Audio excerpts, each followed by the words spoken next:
ಮನೆ ನೀನು ಸತಿಯರುಳು ಪ್ರಪಂಚದೊಳಗೆ ನಿನಗಿಣಿಯ ಕಾಣೆ ನಾನು ಸತಿಯರುಳು ಪ್ರಪಂಚದೊಳಗೆ ನಿನಗಿಣಿಯ ಕಾಣೆ ನಾನು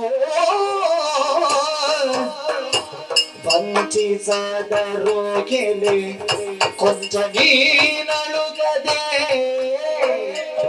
ವಂಚಿಸದ ರೋಗಿಲೆ ಕೊಂಚ ನೀನ್ ಅಳುಗದೆ ನಿಲ್ತಿನಂತೆ ಶೋಭಿವೆ ಫಲ ಯಾರಿಲೆ ಯಾರಿಲೆ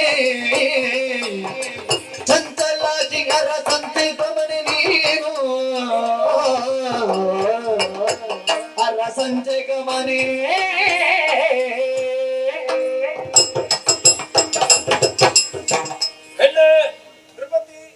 ನಿನ್ನನ್ನು ನೋಡುವಾಗ ಸಂತೋಷವಾಗ್ತಾ ಇದೆ. ಕೆಲವು ಹೆಮ್ಮಕ್ಕಳಿಗೆ ದೇವರು ಸೌಂದರ್ಯವನ್ನು ಕೊಡ್ತಾನೆ, ಆದ್ರೆ ಒಳ್ಳೆಯ ಗುಣವನ್ನು ಕೊಟ್ಟಿರುವುದಿಲ್ಲ. ಇನ್ನು ಕೆಲವು ಹೆಮ್ಮಕ್ಕಳಿಗೆ ಒಳ್ಳೆಯ ಗುಣವನ್ನು ಕೊಟ್ಟಿರ್ತಾನೆ, ಆದ್ರೆ ಸೌಂದರ್ಯವನ್ನು ಕೊಟ್ಟಿರುವುದಿಲ್ಲ. ಆ ಎಲ್ಲಾ ಗುಣಗಳು ಒಂದು ಹೆಣ್ಣಲ್ಲಿ ಮೇಳವಿಸಿದ್ದು ಅಥವಾ ಮೇಳವಿಸಿದಂತಹ ಹೆಣ್ಣು ನಮಗೆ ಕಾಣುವುದಕ್ಕೆ ಸಿಗುವುದು ಬಹಳ ಅಪರೂಪ. ಅಂತದ್ರಲ್ಲಿ ನೀನೊಬ್ಬಳು ಎನ್ನುವ ಹಾಗೆ ಭಾವಿಸಿದೆ. ಖಂಡಿತವಾಗಿಯೂ ನಿನ್ನದಾದಂತಹ ಸೌಂದರ್ಯದ ಮುಂದೆ ಯಾರೇ ಇದಿರಾಗಿ ನಿಲ್ಲುವವರು? ಮನ್ಮಥನ ಸತಿ ರತಿಯಂತೆ ಆ ರತಿಯ ಮಾತಂತಿರಲಿ, ಅವಳ ಮಾತಾಡಬೇಕು ಅಂತ ಇಲ್ಲ. ನಿನ್ನದಾದಂತಹ ಓಜಸ್ಸು, ತೇಜಸ್ಸು, ಆಯಾ ಆಕೃತಿ, ಭಾವ, ಭಂಗಿ, ಉಪ್ಪು ಇದನ್ನೆಲ್ಲ ನೋಡುವಾಗ ಎಂತಹ ಆ ರಸಿಕನಾದವನಿಗೂ ಕೂಡ ಒಂದೊಮ್ಮೆಗೆ ಮನ ಹುಚ್ಚು ಹಿಡಿಲೇಬೇಕು. ನೀವು ಹೇಳುವಾಗ ಸಂತೋಷ ಆದದ್ದು ಅದಕ್ಕೆ. ರಸಿಕನಾಡಿದ ನುಡಿಯು ಶಶಿ ಉದಿಸಿ ಬಂದಂತೆ. ಹೌದು, ರಸಿಕನಲ್ಲದವನ ಬರಿ ನುಡಿಯು ಕಿವಿಯಲ್ಲೊಂದು ಹಸಿಯ ತುರುಕಿದಂತೆ. ಹೌದು, ನೀವು ಅರಸನಾಗಿ ನನ್ನ ಹೊಗಳ್ತೀರಿ ಅಂತಾದ್ರೆ ಬೇರೆ ಸಂತೋಷ ಬೇಕಾ ಹೇಳಿ? ನನಗೆ ಅದಕ್ಕಿಂತಲೂ ನಿನ್ನಲ್ಲಿ ಸಂತೋಷವಾದದ್ದು ಯಾವುದು ಗೊತ್ತಾ? ಯಾವುದದು? ಇದ್ದದ್ದನ್ನು ಇದ್ದ ಹಾಗೆ ಹೇಳುವಂತಹ ಗುಣ. ನನಗೆ ಅದು ಸಂತೋಷ ಆದದ್ದು. ನನಗೆ ತುಂಬಾ ತೊಂದರೆ ಕೊಟ್ಟದ್ದಾದಿ ಇಲ್ಲಪ್ಪ, ನಾವು ಹೇಳುವುದಷ್ಟೇ. ಒಂದೊಮ್ಮೆ ಇದ್ರಾಗಿ ಇದ್ದವರಿಗೂ ಬೇಸರವಾಗಬಹುದು, ಆದ್ರೆ ಆ ನಿಷ್ಠೂರವಾದಂತಹ ಸತ್ಯವನ್ನು ಹೇಳುವಂತಹ ಗುಣ ಉಂಟಲ್ಲ, ಅದನ್ನು ಅಳವಡಿಸಿಕೊಂಡ್ರೆ ಅಂತ ಕೊಂಡೆವುಂಟಾದ್ರೆ ಜೀವನದಲ್ಲಿ ಖಂಡಿತವಾಗಿಯೂ ನಾವು ಸೋಲುವುದಕ್ಕಿಲ್ಲ. ಸರಿ, ಒಬ್ಬನನ್ನು ಹೊಗಳಬೇಕು ಅಂತಾದ್ರೆ ಏನಾದ್ರೂ ಕಾರಣ ಇದ್ದು ಹೊಗಳ್ತಾರೆ. ನಾನು ಕಾರಣ ಇದ್ದು ಹೊಗಳುವುದಲ್ಲ. ನಮಗೆ ಚಂದ ಅಂತ ಕಂಡ್ರೆ ಅದು ನಮ್ಮ ವಿರೋಧಿ ಆದ್ರೂ ಕೂಡ ನಾವು ಪ್ರಾಮಾಣಿಕವಾಗಿ ಒಪ್ಪಿಕೊಳ್ಳುವ ಸಂತೋಷದ ಅಲ್ಲಿ ನನ್ನನ್ನು ಚಂದ ಅಂತ ಹೇಳಲಿಕ್ಕೆ ನನ್ನ ಅಂತಃಪುರದವರೆಗೆ ಬಂದ್ರಲ್ಲ, ಅದಕ್ಕೆ ಮಾತ್ರ ಬಂದದ್ದಲ್ಲ. ಚಂದ ಅಂತ ಹೇಳಲಿಕ್ಕೆ ಬಂದದ್ದಲ್ಲ. ಅಲ್ಲಲ್ಲ, ನನಗೆ ನಿನ್ನನ್ನು ನಾನು ನಮ್ಮ ಅರಮನೆಗೆ ಬರೀಹಿದೆ, ನಿನ್ನ ಪ್ರತಿಭಾ ಪ್ರದರ್ಶನವನ್ನು ಮಾಡಿಸಿದೆ, ಆದ್ರೆ ನಿನ್ನ ವಿಳಾಸ ಕೇಳುವುದಕ್ಕೆ ನನಗೆ ಮರ್ತೆ ಹೋದದ್ದು ಅಂತ. ನಾನು ಹೋಗಿ ಶಯ್ಯಾಗಾರದಲ್ಲಿ ಮಲಗಿದ್ದೇನೆ, ನನಗೆ ಅಲ್ಲಿಗೆ ಪಕ್ಕನೆ ತಲೆಗೆ ಹೋಯಿತು. ನಾ ಈ ಹುಡುಗಿಯಲ್ಲಿ ಹೆಸರು ಕೇಳಲಿಲ್ಲ, ಇವಳ ಅಪ್ಪ ಅಮ್ಮ ಯಾರು ಅಂತ ಕೇಳಲಿಲ್ಲ. ನಾಳೆ ಎಲ್ಲಿಯಾದ್ರೂ ನನ್ನಿಂದ ಬೇಸರ ಆಯ್ತು ಅವಳಿಗೆ, ಅಪ್ಪ ಅಮ್ಮನ ಯಾರು ಅಂತ ಕೇಳಿ ವಿಳಾಸ ಕೇಳಿ ಪೆಸರು ಸುವರ್ಣ ಮಂಜರಿಯನ್ನು ತಾನ ಸುವರ್ಣ ಮಂಜರಿ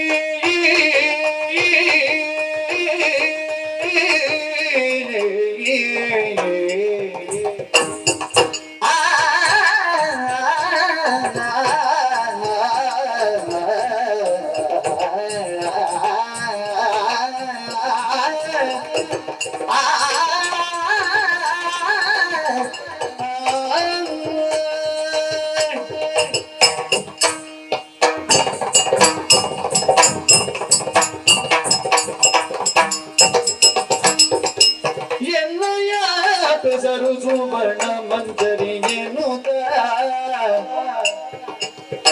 ಕುಲಗಣಿಕೆಯಳದು ಮತ್ತ ಕುಲಗಣಿಕೆಯಳದು ಮತ್ತ ಮುನ್ನಿನಿಲ್ಲದ ಮಣಿಮಯ ಭವನದೊಳಿರುತ್ತ ಮುನ್ನಿನಿಲ್ಲದ ಮಣಿಮಯ ಭವನದೊಳಿರುತ್ತ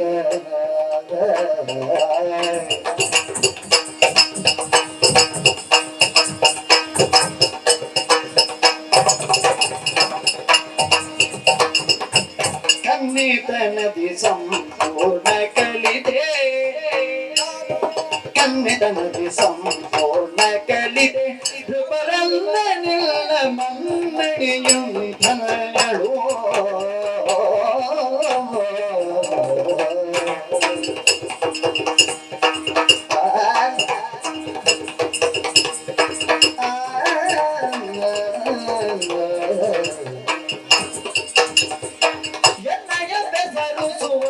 ಮಂಜರಿ ಎನ್ನುತ್ತ ಕುಲಗಣಿಗೆ ಎಳೆದು ಮತ್ತ ಮುನ್ನಿನಿಂದ ಮಣಿಮಯ ಭವನಗೊಳಿರುತ್ತ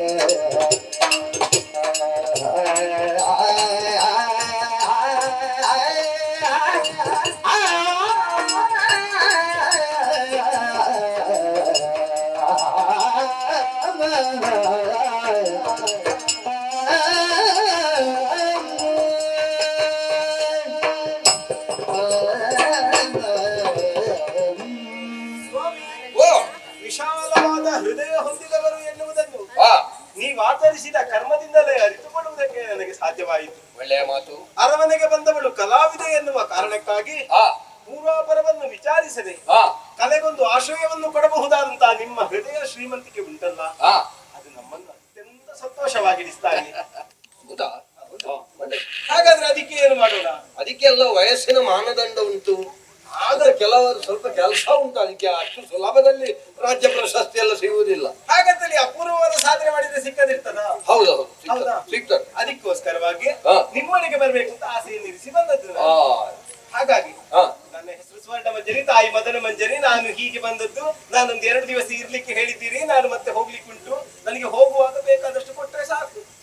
ಈಗ ನಿನಗೆ ಒಂದು ಪ್ರಶಸ್ತಿ ಎನ್ನುವ ಮಾನದಂಡ ಬೇಕು ಅಲ್ವಾ? ಮಾನದಂಡವನ್ನು ಕೊಡ್ತೇನೆ, ಆದ್ರೆ ಪ್ರಶಸ್ತಿ ಅಲ್ಲ. ಪ್ರಶಸ್ತಿ ಅಲ್ವಾ? ನನ್ನ ಮನಸ್ಸಿನ ಒಂದು ಭಾವ. ಸರಸಿದ ಚಿರಡು ಬಿರುಳು ಎಲ್ಲ ಬಳಿಗೆ ಕರೆಸಿದ ಕೇಳಿಗಳಿಗೆ ಸ್ಮರಸರದು ಬಲು ಬಡಲಿದೆ ಅದಕ್ಕೆ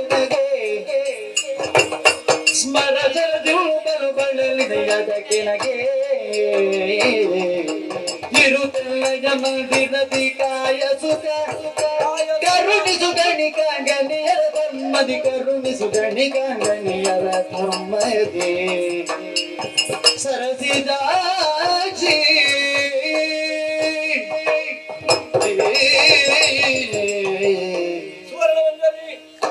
ನನಗೆ ಸುತ್ತಿ ಬಳಸಿ ಮಾತಾಡುವಂತಹ ಅಭ್ಯಾಸ ಇಲ್ಲ. ನೇರ ನಡೆ ನುಡಿ ಹೇಳುವುದನ್ನು ನೇರವಾಗಿ ಹೇಳುತ್ತೇನೆ. ನೀನು ಗಣಿಕಾಂಗನೆ ಮಾತ್ರ ಅಲ್ಲ, ನಾಟ್ಯ ಕಲಾವಿದೆ. ನಾವೊಬ್ಬ ಅರಸ. ನಿನ್ನ ನಾಟ್ಯ ಚಮತ್ಕೃತಿಯನ್ನು ಕಂಡು ಮನಸ್ಸೋತೆ. ಗಣಿಕಾಂಗನೆಯಾದಂತಹ ನಿನಗೆ ಅರಸನ ಜೊತೆಯಲ್ಲಿರುವುದೇನೋ ವಿಶೇಷವಲ್ಲ. ನಿನಗೆ ಬೇಕಾದಂತಹ ಪ್ರತ್ಯೇಕ ನಮ್ಮ ಅರಮನೆಯಲ್ಲಿ ವ್ಯವಸ್ಥೆಯನ್ನು ಮಾಡಿಕೊಡ್ತೇನೆ, ಕೊಡಬಲ್ಲೆ. ಆದರೆ ಈ ಹೊತ್ತಿಗೆ ನಿನ್ನ ಸೌಂದರ್ಯಕ್ಕೆ ನಾ ಮನಸ್ಸೋತಿದ್ದೇನೆ. ಒಂದು ಅರೆ ಗಳಿಗೆ ನಿನ್ನ ಕನಸುಖವನ್ನು ಇದ್ದೇನೆ. ಏನು ಸರಸವಾಡುವೆಯ ಭೂವರ ಗುಣ ಸಿಲ್ದು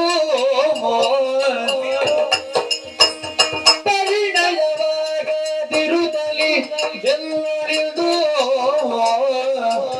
ಅರುಗಬಾಗುವುದೇ ನಿತ್ಯವಿರಿಸಿ ಹತ್ತಿರದಿ ಸ್ಮರ ಕೇಳಿಯಲಿ ತೃಪ್ತಿ ಭರಿಸದಿ ಬಿದದಿ ಬೇಳುವೆಯಾವದರದಿ ನಿಲ್ಲಿಸು ನಿಲ್ಲ ಕ್ರಿಗದಿ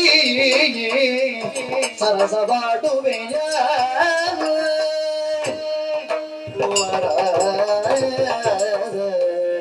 ನಮ್ಮ ಜೀವನ ವೃತ್ತಿಗೆ ಹಾಗೆ ಕಂಡವರೆಲ್ಲವರು ನಮ್ಮ ತನುಸುಖವನ್ನು ಬಯಸ್ತಾರೆ. ಹಾಗಂತ ಗುಣಸಿಂಧುವಾದ ನೀವು ಹಾಗೆ ವ್ಯವಹರಿಸುವಿರಿ ಅಂತ ನಾನು ಗೊತ್ತಿರಲಿಲ್ಲ. ಯಾಕೆ? ಎಲ್ಲಿ ತಪ್ಪಿದೆ? ಕೇಳಿದ್ದೀರಿ ಎನ್ನುವ ಕಾರಣಕ್ಕಾಗಿ ನನಗೆ ಬೇಸರವೇನೂ ಇಲ್ಲ. ಆದ್ರೆ ನೀವು ನನ್ನ ತನುಸುಖವನ್ನು ಕೇಳಿದ್ರಿ. ಆದ್ರೆ ನನಗೆ ಬೇಕಾದದ್ದು ಏನು? ಇಲ್ಲಿಯವರೆಗೆ ಯಾರ ಮಗಳಾಗಿ ಬದುಕಿದ್ದೇನೋ ಆ ತರನಾದ ಬದುಕು ನನಗೆ ಬೇಡ. ಬದಲಾಗಿ ನಾನು ಕೂಡ ಸುಸಂಸ್ಕೃತರಾಗಿ ಸಮಾಜದಲ್ಲಿ ಗೌರವಾನ್ವಿತರಾಗಿ ಬದುಕಬೇಕು ಅಂತಾದ್ರೆ ನನ್ನ ಕೊರಳಲ್ಲಿಯೂ ಕರಿಮಣಿ ಅನ್ನುವುದು ಬೇಕು ತಾನೆ. ಮಂಗಲಸೂತ್ರ ತಾಲಿ ಇಲ್ಲದ ಕೊರಳಿದ್ರೆ ಅದು ಬೇರೆ ಇಲ್ಲದ ಹೊಲದ ಹಾಗಂತೆ. ಬರುವ ದನಗಳಿಗೆ ಅದು ಬಂದ ಹೋರಿಗಳೆಲ್ಲವೂ ಅದರಲ್ಲಿ ಮೇಯ್ದುಕೊಂಡು ಹೋಗುತ್ತದೆ. ಹಾಗೆ ಬದುಕಿದೆ ಉಂಟಾದ್ರೆ ನಮ್ಮ ಜೀವನ ಏನಾಗುತ್ತದೆ ಹೇಳಿ? ಹಾ ಸುಟ್ಟು ಕರಕಲಾಗಿ ಹೋಗ್ತದೆ. ಹೌದು. ನಿಮಗೆ ನಾನು ಬೇಕು ಅಂತ ಇದ್ರೆ, ಹಾ ನಾನೇ ಬೇಕು ಅಂತ ಇದ್ರೆ ಹಾ ನನ್ನನ್ನು ಮದುವೆ ಆಗ್ಬೇಕು. ಮದುವೆಯಾಗಿ ಗೃಹದಲ್ಲಿ ಇರಿಸಿಕೊಂಡ್ರೆ ಮಾತ್ರ ನಾನಿದ್ದೇನೆ.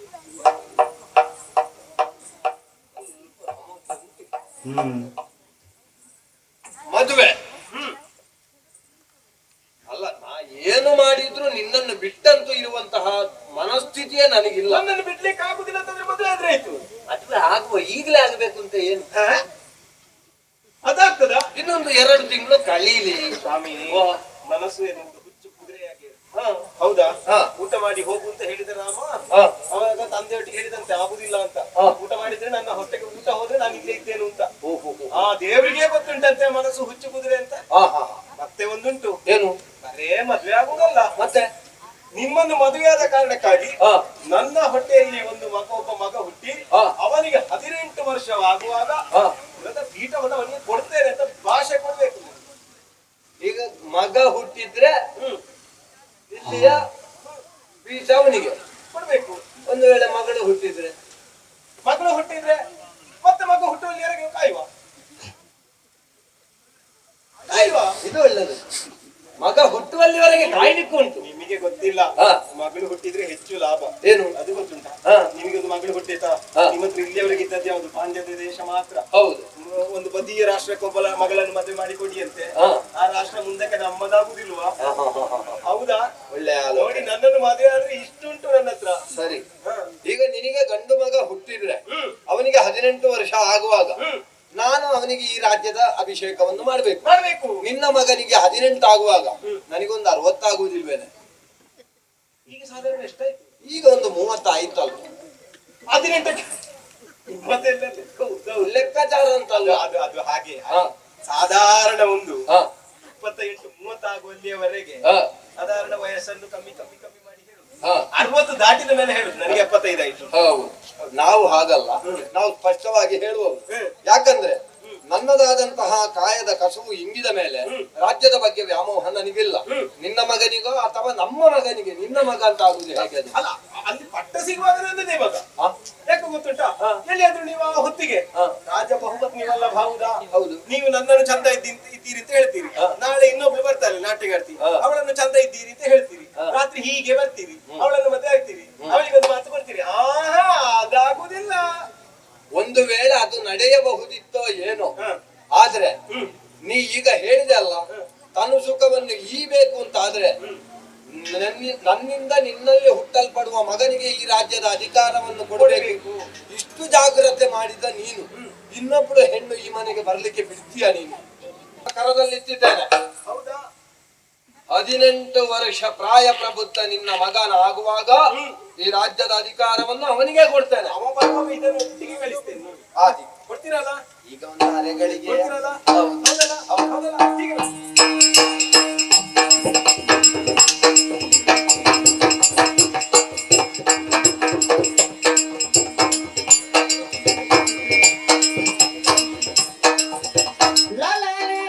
ಆಡಿದ ಮಾತಿನಲ್ಲದಿ ಧರಣಿ ಬಬಲು ಭರವಸೆ ಇತ್ತು ಸತಿಗೆ ಕೆಲವಿನಿಲ್ದೊಡಗೂಡಿ ಕೆಲ ಕಾಲ ಕಳೆಯ ಬೆತ್ತಳು ಚೆಲ್ವ ನೆನೆಸಿದರ್ಭಕನ. ಸಂತೋಷವಾದಂತಹ ವಾತಾವರಣ ಉಂಟು ಅಂತಾದ್ರೆ ಕಾಲ ಕಳೆದದ್ದು ಗೊತ್ತಾಗುವುದಿಲ್ಲವಂತೆ ಪ್ರಾಜ್ಞರಾಡಿದಂತಹ ಮಾತು. ಇದು ನನ್ನ ಜೀವನದಲ್ಲೂ ಎಷ್ಟು ಸತ್ಯವಾಯಿತು ನೋಡಿ. ಯಾವಾಗ ಸುವರ್ಣ ಮಂಜರಿಯನ್ನು ಮದುವೆ ಆಗುತ್ತೇನೆ ಎನ್ನುವ ಹಾಗೆ ಮಾತನ್ನು ಕೊಟ್ಟೆನೋ, ತದ ನಂತರ ಇಷ್ಟು ವರ್ಷ ಕಳೆದದ್ದೇ ಗೊತ್ತಾಗ್ಲಿಲ್ಲ ಅಂತ ಬಹಳ ವಿಜೃಂಭಣೆಯಿಂದ ಗುರು ಹಿರಿಯರಿದ್ದು ನಮ್ಮ ಮದುವೆಯ ಕಾರ್ಯಕ್ರಮ ಚಂದದಲ್ಲಿ ನೆರವೇರಿತು.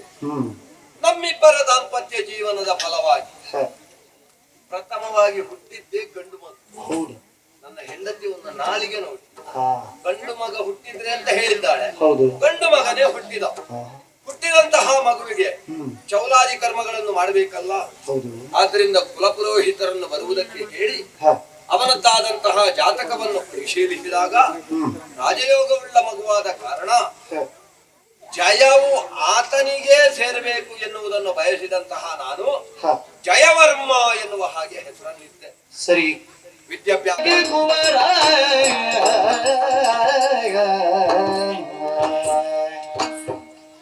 ನಾವು ಎಣಿಸುವುದು ಯಾವುದು ಆಗುವುದಿಲ್ಲ ಎನ್ನುವುದು ಇದಕ್ಕೆ ಅಂತ ಕಾಣುತ್ತದೆ. ಗುರುಗಳು ಆಗಾಗ ಗುರುಮಠದಿಂದ ನಮಗೆ ಬಂದು ದೂರನ್ನು ಕಳುಹಿಸ್ತಾ ಇದ್ರು. ನಿನ್ನ ಮಗ ಸರಿಯಾಗಿ ವಿದ್ಯೆ ಕಲಿತಾ ಇಲ್ಲ ಮಹಾರಾಜ ಎನ್ನುವ ಹಾಗೆ. ಏನೋ ಸಣ್ಣ ಹುಡುಗಲ್ವೋ, ಪ್ರಾಯ ಆದ ಮೇಲೆ ಸರಿ ಹೋದಾನು ಎನ್ನುವ ಹಾಗೆ ಕಾದೆ. ನಿನ್ನೆ ದಿವಸ ವಿದ್ಯಾಭ್ಯಾಸ ಪೂರ್ಣವಾಯಿತು, ಅರಮನೆಗೆ ಕರ್ಕೊಂಡು ಹೋಗಬಹುದು ಅಂತ ಗುರುಗಳು ಹೇಳಿದ್ರು. ಕರ್ಕೊಂಡು ಬರ್ತೇನೆ ಪುಣ್ಯಾತ್ಮ. ಏನು ಸಂಸ್ಕಾರ ವಿಹೀನದ ರೀತಿಯಲ್ಲಿ ಯಾರಲ್ಲಿ ಹೇಗೆ ಮಾತಾಡ್ಬೇಕು ಅಂತ ಗೊತ್ತಿಲ್ಲ. ಒಟ್ಟಾರೆ ಮುಖಕ್ಕೆ ಹೊಡೆದ ಹಾಗೆ ಮಾತಾಡುದು ನಮಗೆ ಹೇಳುವುದಕ್ಕಾಗುತ್ತದ? ನಮ್ಮ ಅಂಗೈಯ ಹುಣ್ಣಲ್ವೋ? ಒಟ್ಟಾರೆ ಈ ರಾಜ್ಯವನ್ನು ಅವನಿಗೆ ಎಲ್ಲಾದ್ರೂ ಒಪ್ಪಿಸಿದೆ ಅಂತ ಆದ್ರೆ 3 ದಿವಸಕ್ಕೆ ಮಾರದಿದ್ರೆ ಸಾಕು. ನನಗೆ ಅದೇ ಸಮಸ್ಯೆ ಅದು. ಏನು ಸಾಯುವುದು? ಅವನ ತಾಯಿಯಲ್ಲಿ ಮಾತಾಡುವನ, ಅವನಲ್ಲಿ ಮಾತಾಡಿ ಪ್ರಯೋಜನ ಎಷ್ಟು ಮಾತಾಡುದು ಅಂತ. ಮಾತಾಡುದು ಮತ್ತೆ ಏನು ಮಾಡುದು? ಬೇರೆ ಕೆಲಸವೇ ಇಲ್ವಾ? ನೀನು ಬರ್ತಿ ಅಂತ ಕಾದೆ, ನೀ ಬರುವುದು ಕಾಣಲಿಲ್ಲ, ಅದಕ್ಕೆ ಮಾತಾಡಿ. ಹೌದೌದು, ನೀವು ನನ್ನನ್ನು ಕಾದದ್ದು ಹೌದಾ? ಹೌದು. ಕಳೆದ 2 ವರ್ಷದಿಂದ ನೀವು ನನ್ನ ಹತ್ರ ಸರಿಯಾಗಿ ಮಾತಾಡಿದ್ದೀರಾ? ಮಾತಾಡುದು ಎಲ್ಲಿಗೆ? ನೀವು ತಾಯಿ ಮತ್ತೆ ಮಗ ಸೇರಿ ನನ್ನನ್ನು ಮಾತಾಡುವುದಕ್ಕೆ ಬಿಡುವುದಿಲ್ಲ ಎಲ್ಲಿಯೂ. ಹೌದೌದು, ನಿಮ್ಮದೇ ಅಧಿಕಾರ ವ್ಯಾಪ್ತಿ. ನಾನಿಲ್ಲಿ ಮುದ್ರಿಕೆ ಮಾತ್ರ. ಮಾತಾಡುವರೆಲ್ಲ ಹೇಳುವುದೇ ನಾನ್ ಮಾತಾಡುದಿಲ್ಲ ಅಂತ ಹೇಳಿ ಒಂದು 1 ಗಂಟೆ ನೀವು ಮಾತಾಡುವಾಗ ಗೊತ್ತಾಗ್ತದೆ ನಮಗೆ ಎಷ್ಟು ಮಾತಾಡ್ತೀವಿ ಅಂತ. ಹೌದು. ಈಗ ನಿನ್ನನ್ನು ಏನು ಈ ಕಡೆ ಕಳಿಸಿದ್ದೀರಿ? ನಿಮಗೆ ನೆನಪೇ ಇಲ್ವಾ ಅಂತ. ನೆನಪು ಈಗ ವಯಸ್ಸಾಯ್ತಲ್ವೇನೆ, ಮೊದಲ ಹಾಗೆ ಆಗುವುದಿಲ್ಲ. 18 ವರ್ಷ ತುಂಬಿದ ಮೇಳೊಂದಿನ ಸತಿ ಕೆದರಿ ಭೂಪತಿಯ ನೋಡಿ ಸದರವೇ ಮೊದಲಾಡಿದುದ ಮರೆತಿರ್ಬೋದು. ಇದು ಸತ್ಯ ಧರ್ಮವೇನೈ. ಒಬ್ಬರಿಗೆ ಮಾತಾಡುವಾಗ ನೆನಪಿರ್ಬೇಕಾಯ್ತಾ ನಾನು ಏನ್ ಮಾತಾಡಿದ್ದೇನೆ ಅಂತ? ಗೊತ್ತಾಯ್ತಲ್ಲ ನಿಮಗೆ? ಮಾತಾಡುವಾಗ ನೆನಪು ಬೇಕು ಅಂತ. ನನ್ನ ಹೆಂಡತಿ ಅಂತ ಗೊತ್ತಿದ್ದು ನೀವು ಹೇಗೆ ಮಾತಾಡಿದ್ರೆ? ನೀವು ನನ್ನನ್ನು ತಪ್ಪಿಸಿ ನೀವು ಅವರಿಗೆ ಹೇಳುದು ಬೇಡ. ನಿಮಗೆ ಮನೆಗೆ ಬಂದವರಿಗೆ ಎಲ್ಲವರಿಗೆ ಜೋರು ಮಾಡುವುದೇ ಆಯ್ತು. ನೀವು ಸ್ವಲ್ಪ ಹಿಂದೆ ಇಲ್ಲಿ ಬಾ. ನೀನು ನನ್ನ ಹತ್ತಿರ ಇಲ್ಲದಿದ್ರೆ ನನಗೆ ಉಲ್ಲಾಸ ಬರುವುದಿಲ್ಲ. ಬಾ ಈಗ ಮಾತಾಡಿ, ಎಷ್ಟು ಬೇಕಾದ್ರೆ. ಅದೊಂದು ನೀನು ಸಾಗಿಕೊಂಡಿದ್ರೆ ನನಗಿನ್ನು ಏನು ಅಂತ. ನಿಮಗೆ ಈ ಮುದುಕನಿಗೆ ನಿಮಗೆ ಆಸೆ ಬಿಟ್ಟಿಲ್ಲ. ಮುದುಕ ಎನ್ನುವುದು ಅದರ ಅರ್ಥ ಅಲ್ಲ. ಮತ್ತೆ ಗಂಡ ಹೆಂಡಿರು ಅಂತ ಹೇಳಿದ್ರೆ ಹಾಗೆ. ಗಂಡನಿಗೆ ಸ್ಫೂರ್ತಿ ಹೆಂಡತಿ, ಹೆಂಡತಿಗೆ ಸ್ಫೂರ್ತಿ ಗಂಡ. ಅದರ ಅರ್ಥ ಕಾಮವಾಂಚೆ ಅಂತ ಅಲ್ಲ. ಕಾಮ ಅಂತಲ್ಲ ನಾ ಹೇಳುದು. ಮತ್ತೆ ನಿಮಗೆ ನೀವು ನನಗೊಂದು ಮಾತು ಹೇಳಿದ್ದೀರಿ, ನೆನಪುಂಟ? ನಾನು ತುಂಬಾ ಮಾತು ಹೇಳಿದ್ದೇನೆ. ರಾಜಕೀಯದಲ್ಲಿ ಇರುವವ ನಾ ಎಲ್ಲೆಲ್ಲ ಏನೆಲ್ಲ ಹೇಳಿದ್ದೇನೆ ಅಂತ ನನಗೆ ಗೊತ್ತಿಲ್ಲ. ನೀವು ರಾಜಕೀಯವಾಗಿ ಹೇಳಿದ್ದಲ್ಲ ಅದು. ಮತ್ತೆ ಗಂಡ ಹೆಣ್ಣಿನ ಸಂಸಾರದ ಮಧ್ಯದಲ್ಲಿ ಬಂದಂತ ವಿಚಾರ ಅದು. ಸರಿಯಪ್ಪ, ನನಗೀಗ ಮರ್ತು ಹೋಗಿದೆ, ನೀನು ನೆನಪಿಸು. ಹೌದಾ? ನಾನು ಮದುವೆ ಆಗುವುದಕ್ಕೆ ಪೂರ್ವದಲ್ಲಿ ನನ್ನ ಹತ್ರ ಒಂದು ಮಾತು ನೀವು ಹೇಳಿದ್ದೀರಿ. ಏನಂತ? ನಿನ್ನ ಮಗನಿಗೆ 18 ತುಂಬುವಾಗ ಊರಿನ ಪಟ್ಟ ಕೊಡ್ತೇನೆ ಅಂತ. ಸಾಕ್ಷಿ ನಾನು ಹೇಳಿದ್ದೇನೆ ಎನ್ನುವುದಕ್ಕೆ ಸಾಕ್ಷಿ. ಮಗನ ಕುತ್ತಿಗೆಯಲ್ಲಿ ಒಂದು ಮಾಲೆ ಕಾಣ್ತದ, ರಾಜಮುದ್ರಿಕೆಯದು ಕಾಣ್ತದ ನಿಮಗೆ? ನೀವು ಮಗನನ್ನು ನೋಡಿದ್ದೀರಾ? ವಿಷಯ ಹೌದು, ನಾನೇ ಹೇಳಿದ್ದು. ಏನೀಗ ನಿಮ್ಮದು ನೀವು ಸಾಕ್ಷಿ ಕೇಳುದಾದ್ರೆ ಅವತ್ತೇ ಹೇಳ್ಬೇಕಿತ್ತು. ನೀನ್ ನಾಡಿದ್ದು ಸಾಕ್ಷಿ ಹಿಡ್ಕೊಂಡು ಬರ್ಬೇಕು ಅಂತ. ನಿಮಗೆ ಮಾತ್ರ ಮೇಲೆ ನೀವು ಅರಸಲ್ವಾ? ನೀನು ಮುಟ್ಟಿದ್ರೆ ಆಗ್ಲಿಕ್ಕಿಲ್ಲ. ನನಗೆ ಗೊತ್ತಿಲ್ವೇನೆ ಮತ್ತೆ? ನಾನು ನಿನ್ನನ್ನು ಸುಮ್ಮನೆ ಮಾತಾಡಿಸುವುದು ಅಂತ ನಿನ್ನ ಆ ಸಿಟ್ಟು ಬಂದ ಮೋರೆ ನೋಡುವಾಗ ಯಾಕೋ ಏನು ಒಂದು ರೀತಿ ಆಗುದು ಅಂತ. ನಿನ್ನ ಮುಖದಲ್ಲಿ ಆ ಕೆಂಪು ಆಗುವಾಗ ನೀವು ಸುಮ್ಮನಿರಿ. ನಾನು ಹೇಳುದು ಕೇಳಿ. ಏನು? ನಿಮ್ಮ ಹತ್ರ ನಾನು ಮಾತಾಡ್ಬೇಕು ಅಂತ ಇದ್ರೆ, ನಿಮ್ಗೆ ಬೇಕಾದದ್ದನ್ನ ಮಾಡಿ ಒದಗಿಸಿ ಕೊಡ್ಬೇಕು ಅಂತ ಇದ್ರೆ ನನ್ನ ಮಗನಿಗೆ ಪಟ್ಟ ಕೊಡಿ. ಈಗ ಪಟ್ಟ ಬೇಕಾದ್ರೆ ಯಾರಿಗೆ? ನನ್ನ ಮಗನಿಗೆ. ಅವ ಕೇಳಿದ್ದ? ಅವ ಕೇಳ್ಬೇಕು ಅಂತಲ್ಲ, ನಾನು ತಾಯಿ ಕೇಳುದು. ಈಗ ಈ ಪಟ್ಟ ನಾಳೆ ನಾ ಎಲ್ಲಾದ್ರೂ ವಯಸ್ಸು ಕಳೆದ ಮೇಲೆ ನನಗಿಂತ ನಂತರ ಈ ಪಟ್ಟ ಯಾರಿಗೆ ಸೇರುದು? ಯಾರಿಗೆ? ನಾನು ಪ್ರಶ್ನೆ ಕೇಳಿದ ಪ್ರಶ್ನೆಗೆ ಉತ್ತರ ಕೊಡ್ಬೇಕು ಅಷ್ಟೇ. ಹೌದೌದು. ಯಾರಿಗೆ ಸೇರುದು? ಮಗನಿಗೆ. ಮಗನಿಗಲ್ವಾ? ಹೌದು. ಈಗ ನಾನು ಕೊಟ್ಟರು ಕೊಡದೇ ಇದ್ರು ಇವತ್ತಲ್ಲ, ಇವತ್ತಾದ್ರೆ ನಾನಾಗಿ ಕೊಡುವುದು, ನಾಳೆ ಆದ್ರೆ ನನ್ನ ಪರವಾಗಿ ಅವನಿಗೇ ಬರುವುದಲ್ವಾ ಆ ರಾಜ್ಯ. ಈಗ ನೀವು ಯಾವಾಗ ಸಾಯ್ತೀರಿ ಅಂತ ನಾವು ಕಾಯುದು. ನಾ ಸಾಯ್ಬೇಕು ಅಂತ ನೀ ಕಾಯುದ? ನಾ ಸಾಯ್ಬೇಕು ಅಂತ ಕಾಯುದಲ್ಲ. ನಿಮಗೆ ನಿಮ್ಮ ಮಾತಿನ ಮೇಲೆ ಅಷ್ಟು ನಿರ್ಧಾರ ಇಲ್ಲ. ನನ್ನ ಮಾತಿನ ಮೇಲೆ ನಿರ್ಧಾರ ಉಂಟು ಅಷ್ಟು ಮಹಾರಾಯಿತಿ. ಮತ್ತೆ ಏನು? ಆದ್ರೆ ಏನು ಮಾಡುವ? ಏನು ನಮ್ಮ ಮಗನ ದೂರ ನನಗೆ ಹತ್ತಿರ ನಿಂತ್ರೆ ನೀವು ಹತ್ತಿರ ನಿಂತ್ರೆ ನನ್ನನ್ನು ಸಮಾಧಾನ ಮಾಡ್ಲಿಕ್ಕೆ ಏನಾದ್ರೂ ಮಾಡ್ತೀನಿ. ಅಲ್ಲ, ನನಗೆ ದೂರ ನಿಂತ್ರೆ ಆಗುದಿಲ್ಲ, ನನಗೆ ಹತ್ತಿರವೇ ಬೇಕು. ನನಗೆ ದೂರ ನಿಂತ್ರೆ ಮಾತ್ರ ಮಾತಾಡ್ಲಿಕ್ಕೆ ಆಗುದು. ನನಗೆ ಹತ್ತಿರ ನಿಂತ್ರೆ ಮಾತ್ರ ಮಾತಾಡ್ಲಿಕ್ಕೆ ಆಗುದು. ಆಯ್ತು, ಹತ್ತಿರ ಆಯ್ತಾ? ಈಗ ನಮ್ಮ ಮಗನಿಗೆ ಬುದ್ಧಿ ಅಷ್ಟು ಪಕ್ವ ಆಗ್ಲಿಲ್ಲ. 18ರಲ್ಲಿ ಮಕ್ಕಳಿಗೆಲ್ಲ ಸ್ವಲ್ಪ ಅವಸರ, ಹುಡುಗು ಬುದ್ಧಿ ಹೆಚ್ಚು. ಆದ್ರಿಂದ ಈಗ ಬೇಡ, ಇನ್ನೊಂದು 10 ವರ್ಷ ಕಳೀಲಿ.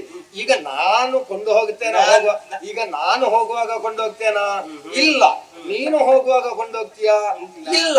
ಯಾವತ್ತಿದ್ರು ನಮ್ಮಿಂದ ನಂತರ ನಮ್ಮ ಮಕ್ಕಳಿಗೆ ಇರ್ಲಿ, ಯಾವತ್ತಾದ್ರೂ ಕೊಡುವ. ನೋಡಿ ನಾನು ಹೇಳ್ತೇನೆ, ನಿಮ್ಮ ಖಾತೆಗೆ ಮಣ್ಣು ಹಾಕಿದ್ರು ನಾನು ಹೇಳ್ತೇನೆ.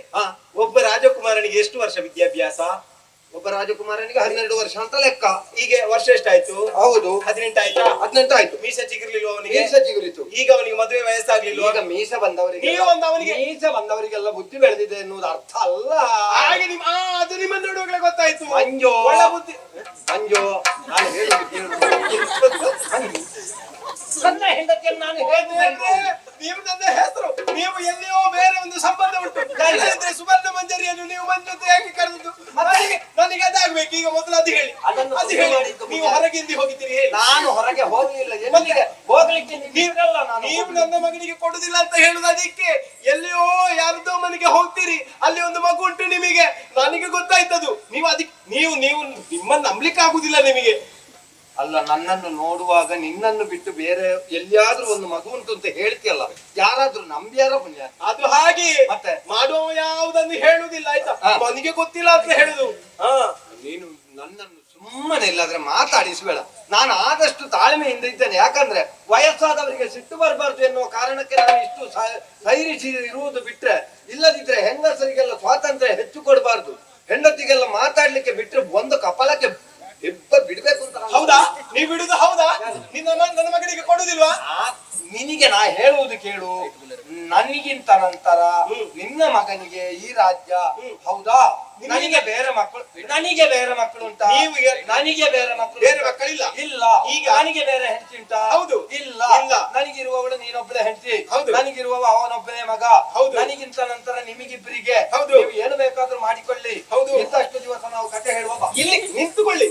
ಈಗ ಮಾತು ಆಡಿದ್ರೆ ಹೋಯ್ತು, ಮುತ್ತು ಹೊಡೆದ್ರೆ ಹೋಯ್ತು ಅಂತ ಉಂಟು. ಹೌದಾ? ಮುತ್ತನ್ನು ಹೊಡಿಲಿಕ್ಕೆ ಬಿಡುವುದು ಯಾಕೆ? ಬಿಡುವುದೇ. ಹಾಗಾದ್ರೆ ಮಾತಾಡುವಾಗ ನೆನಪಿರ್ಲಿಲ್ಲ ಯಾಕೆ? ಯಾರು ಹೇಳಿದ್ದು ನೆನಪಿಲ್ಲ? ಇಲ್ಲದಿದ್ರೆ ನೆನಪಿಲ್ಲದಿದ್ರೆ 18 ತುಂಬುವಾಗ ಕೊಡ್ತೇನೆ ಅಂತ ಹೇಳಿದ್ದಲ್ವಾ? 18 ತುಂಬಿದವನಿಗೆ ಬುದ್ಧಿ ಪಕ್ವತೆ ಆಗದಿದ್ರೆ ನಾನು ಬುದ್ಧಿಗೆ ಮಣ್ಣು ಹಾಕ್ಲಿ. 18ಕ್ಕೆ ಕೊಡ್ತೇನೆ ಅಂತ ಹೇಳಿದ್ದ. ಹೌದಾ? ನೋಡು, ನೀನು ಆಲೋಚನೆ ಮಾಡು. ಒಂದು ದೇಶದ ಅಧಿಕಾರವನ್ನು ಒಬ್ಬನ ಕೈಯಲ್ಲಿ ಕೊಡುವುದು ಅಂತ ಹೇಳಿದ್ರೆ ಅದು 2 ಬಾಯಿಗಳುಳ್ಳಂತಹ ಕತ್ತಿಯ ಮೇಲೆ ನಡೆದ ರೀತಿಯಲ್ಲಿ ಅವನಿಗೆ ಸ್ವಲ್ಪ ಬುದ್ಧಿ ಪಕ್ವತೆ ಬೇಕಾಗುತ್ತದೆ. ಮತ್ತೆ ಯಾರ್ಯಾರು ಎಲ್ಲೆಲ್ಲೋ ನೀರಿಗೆ ಹಾರುವವರನ್ನೆಲ್ಲ ಕೊಂಡು ಹೋಗಿ ಅಧಿಕಾರ ಮುದ್ರೆಯನ್ನು ಕೊಡುವುದಕ್ಕಾಗುವುದಿಲ್ಲ. ಅವರನ್ನು ಅಧಿಕಾರಕ್ಕೆ ಏರಿಸಿದ್ರೆ 4 ದಿವಸ ನಮ್ಮ ದೇಶವೇ ಹಾಳಾಗಿ. ನೀವು ಹೇಳಿದ್ದದೇ, ನೀವು ಹೇಳ್ತಿರುವುದು ಅದೇ. ನಿಮಗೆ ಮುದಿತರ ಬಂದು ಇನ್ನು ಹಲ್ಲೆಲ್ಲ ಉದುರಿ ಹೋಗಿ ಕಿವಿ ಕೇಳದೆ ಆಗುವಲ್ಲಿಯವರೆಗೆ ನಿಮಗೆ ಅಧಿಕಾರದ ಆಸೆ ಬಿಡ್ಲಿಕ್ಕೆ ಆಗುದಿಲ್ಲ, ನಿಮಗೆ ಚಪ್ಪಲ ಬಿಡ್ಲಿಕ್ಕೆ ಆಗುದಿಲ್ಲ. ನೀವು ಮಂಗನ ಹಾಗೆ ಅಲ್ಲಿ ಕೂತ್ಕೊಂಡೇ ಇರ್ಬೇಕು. ಮಂಗನ ಹಾಗೆ? ಹೌದು, ಗಂಡ. ನೀವು ಮಂಗನ ಹಾಗೆ. ನಾನು ಮಂಗನಾದ್ರೆ ನೀನು ಮಂಗಿ. ಹೇಗೆ? ಮತ್ತೆ ನಾನು ಮಂಗ ಪುಲ್ಲಿಂಗ, ನೀನು ಮಂಗಿ ಸ್ತ್ರೀಲಿಂಗ. ನೋಡಿ, ನನಗೆ ಅದು ಇದು ಗೊತ್ತಿಲ್ಲ. ನನ್ನ ಮಗನಿಗೆ ಕೊಡ್ತೀರಾ ಇಲ್ವಾ? ನಾ ಮಗನನ್ನು ಕರಿತೇನೆ. ನೀನು ಮಗನನ್ನು ಕರಿ, ಏನು ಬೇಕಾದ್ರೂ ಮಾಡು. ರಾಜ್ಯ ನನ್ನದು. ನನಗೆ ಮನಸ್ಸಾಗುವಾಗ ನಾನು ಕೊಡುವುದು. ನಾ ಕರಿತೇನೆ. ಮತ್ತೆ ನೀನು ಕರೆಯದಿದ್ರೆ ಅಲ್ಲಿ ಬಿದ್ದು ಬರಲಾರ. ನಮ್ಮ ಚಾನಲ್ನಲ್ಲಿ ಬರುವ ವಿಡಿಯೋಸ್ ನಿಮಗೆ ಇಷ್ಟ ಆಗಿದ್ರೆ ಲೈಕ್ ಮಾಡಿ, ಶೇರ್ ಮಾಡಿ, ನಮ್ಮ ಚಾನಲನ್ನು ಸಬ್ಸ್ಕ್ರೈಬ್ ಮಾಡಿ ನಮ್ಮನ್ನು ಬೆಂಬಲಿಸಿ. ಯಕ್ಷಗಾನ ಗೆಲ್ಗೆ.